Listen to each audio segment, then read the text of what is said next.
یہاں اللہ تبارک و تعالی ایک دلیل دے رہے ہیں کہ خدا ایک کیوں ہے۔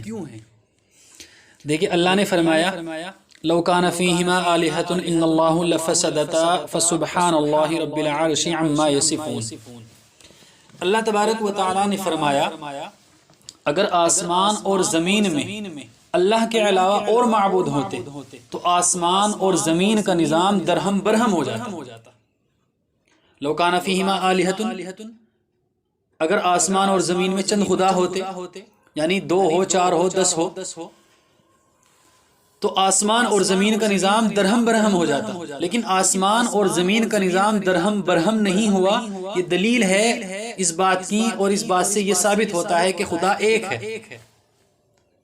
یہ اللہ نے بالکل واضح طور پر یہ بات ارشاد فرمائی ہے قرآن کریم کے اندر، اور بالکل صاف الفاظ میں، کہ جس کے بعد مزید دلائل کی یا مزید کسی تفصیل کی، مزید کسی وضاحت کی کوئی ضرورت نہیں ہے۔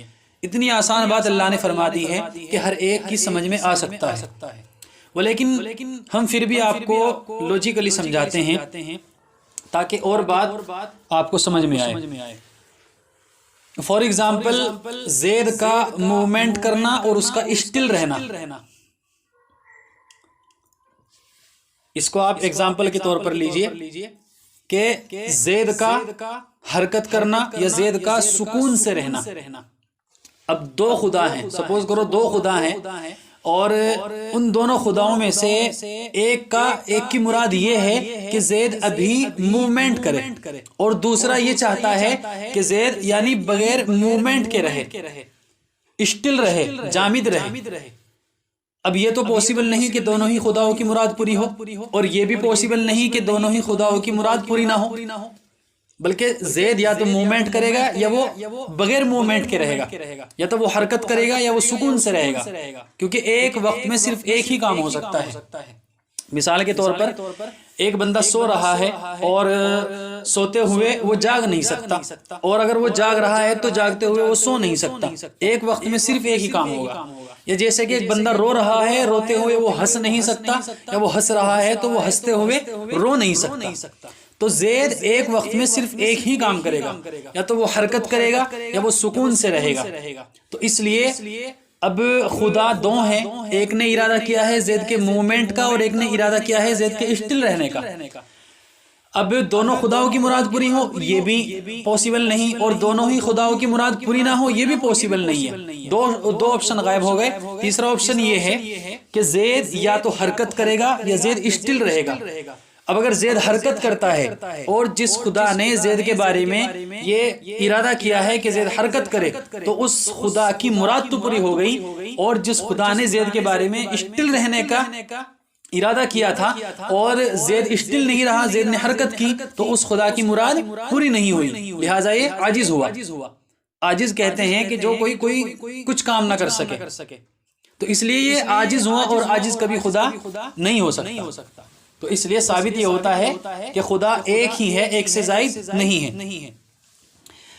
اب فار ایگزامپل آپ سپوز کریں کہ خدا 2 ہوں، تو اس دنیا کو پیدا کرنے اور اس دنیا کی، اس عالم کی تدبیر کرنے کے لیے ان میں سے ایک خدا کافی ہے یا نہیں ہے؟ ہم نے سپوز کیا کہ خدا 2 ہیں، ہم نے مانا کہ خدا 2 ہیں۔ اب اس دنیا کو جو پیدا کیا گیا ہے، اس دنیا کو جو بنایا گیا ہے، اس کے لیے یعنی دنیا کو بنانے اور اس کی تدبیر کرنے کے لیے ان میں سے ایک ہی خدا کافی ہے یا نہیں ہے؟ اگر ہم یہ کہیں کہ ایک ہی خدا کافی ہے، ایک ہی خدا سب کچھ کر سکتا ہے، تو دوسرے کو ماننا عبث ہے۔ دوسرے کو کیوں مانے؟ دوسرے کو ماننا بے فائدہ ہے، فضول ہے، کہ جب ایک ہی خدا سب کچھ کر سکتا ہے تو دوسرے کو کیوں مانا جائے؟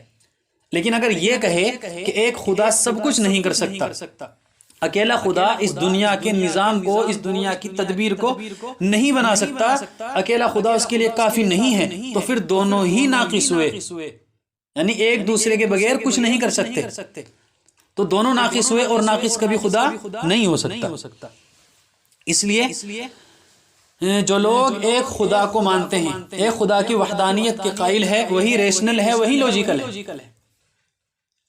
لیکن اگر یہاں کوئی یہ اعتراض کرے یا کسی کو یہ اشکال ہو کہ دو خدا ہوں اور دونوں ایک دوسرے سے مشورہ کر کے احکام جاری کرتے ہوں، تو پھر تو ایک خدا دوسرے کے مشورے کا محتاج ہوا اور دوسرا خدا پہلے کے مشورے کا محتاج ہوا کہ ایک دوسرے سے مشورہ کر رہے ہیں نا، تو ایک دوسرے کے مشورے کا محتاج ہوا، اور جو محتاج ہو جائے وہ خدا نہیں ہو سکتا۔ اس لیے ثابت یہی ہوتا ہے، یعنی لوجیکل بھی یہی ثابت ہوتا ہے اور نقلن بھی یہی ثابت ہوتا ہے کہ خدا ایک ہے، ایک سے زائد خدا نہیں ہے۔ یہی اللہ تبارک و تعالی نے قرآن کریم میں آسان الفاظ میں یہی بات ارشاد فرمائی۔ پھر اللہ تبارک و تعالی نے اپنا تعارف بھی کرایا ہے قرآن کریم کے اندر۔ اللہ نے فرمایا ہے قل هو اللہ احد، اے نبی آپ فرما دیجئے کہ اللہ ایک ہے۔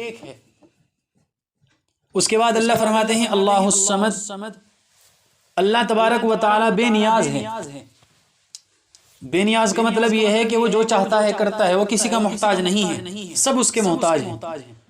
ہم اپنی مرضی سے پیدا نہیں ہو سکتے، ہم اپنی مرضی سے مر نہیں سکتے، بلکہ جب اللہ چاہے ہمیں مارے اور جب اللہ چاہے ہمیں پیدا کرے۔ تو اس لیے اللہ بے نیاز ہے، وہ کسی کا محتاج نہیں ہے، ہم اس کے محتاج ہیں۔ ساری دنیا اللہ کی محتاج ہے۔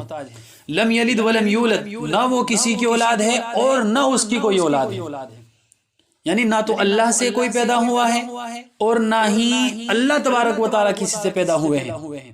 وَلَمْ يَكُنْ لَهُ كُفُوًا أَحَدٌ، اور اللہ تبارک و تعالیٰ کا کوئی جوڑ نہیں، اللہ تبارک و تعالیٰ کا کوئی شریک نہیں، کوئی ساجی نہیں۔